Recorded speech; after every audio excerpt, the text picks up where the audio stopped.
A pixelated version of Link is here from the original Legend of Zelda. Hey Nintendo fans and collectors, this is in celebration of Zelda's 30th anniversary, of course, so this is from the original game on the NES. I just want to mention, in celebration for the 30th anniversary, there's also Toon Link and Toon Zelda and Ocarina of Time Link, both of which will have unboxing videos up on my YouTube channel. This one's already up. The other one from Ocarina of Time will be up very shortly.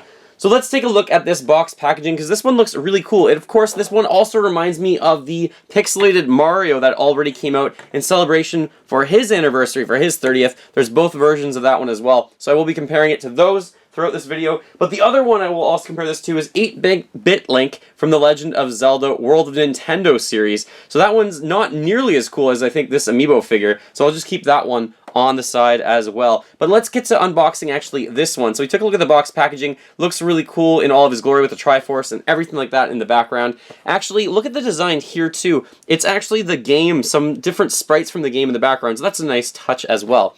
Now on the back it does say Adventure with Amiibo and these compatible titles, including The Legend of Zelda Twilight Princess HD, Super Smash Bros., Hyrule Warriors Legends, but also it says that this will work with Breath of the Wild on the Nintendo Switch and maybe the Wii U. However, I think when you scan this one in, it just gives you random items. It's not nearly as cool as the Wolf Link Amiibo that actually uses Wolf Link within the game.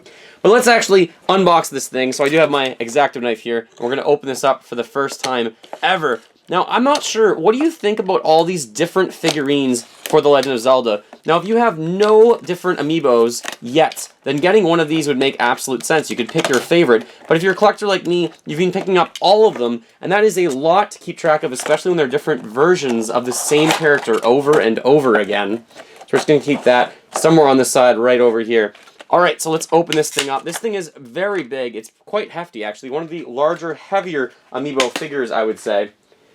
Alright, let's take a good close-up at this version of Link. So this thing looks really cool when it's pixelated, actually. I think this is a really unique idea that they've been going with. And of course, the World of Nintendo line has been doing something similar, but not nearly as good as this. His nose juts out a lot. So from the side, he does look actually really well done. He does look like the original game almost. From the other side, same thing. Looks really cool. His ears from the top down, every angle, this guy looks really incredible. You see his shield there. I'm not really sure. I think his sword's put away right behind his back. That looks really cool. Actually, that looks a lot like Minecraft as well, which looks really neat.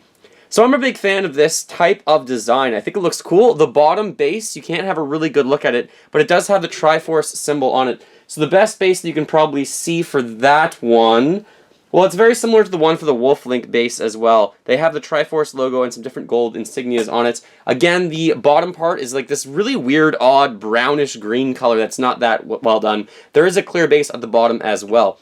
Now, if you're wondering the terms of height of this figure, first let's do inches for anyone in the States. It's about 3 inches tall, almost exactly, I think. They measured this one out. So that means in centimeters, it's probably about 7 centimeters tall as well, or 70 millimeters. Alright, so this guy looks really cool. Let's just compare him to his Mario counterpart. Just put them kind of side by side, looking at each other. These ones look really awesome, actually. I think these are great for a collection. I think the different design in these ones, this one's obviously a lot taller for Mario because he does have that pipe that he's coming out of, which was really well done. This one has the similar base to all the other Legend of Zelda figures.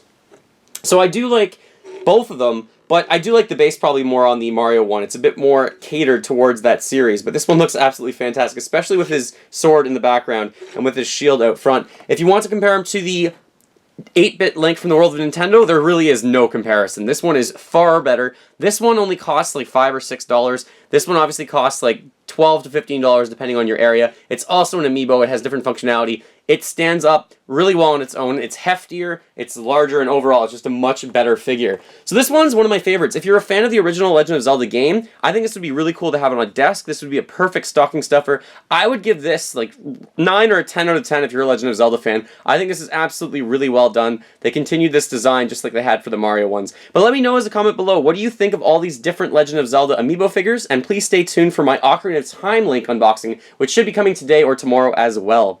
Thank you so much for watching. Feel free to fill that like bucket, follow me on all the social media links in the description below the video, and remember, as always, go collect them all and keep smiling while gaming.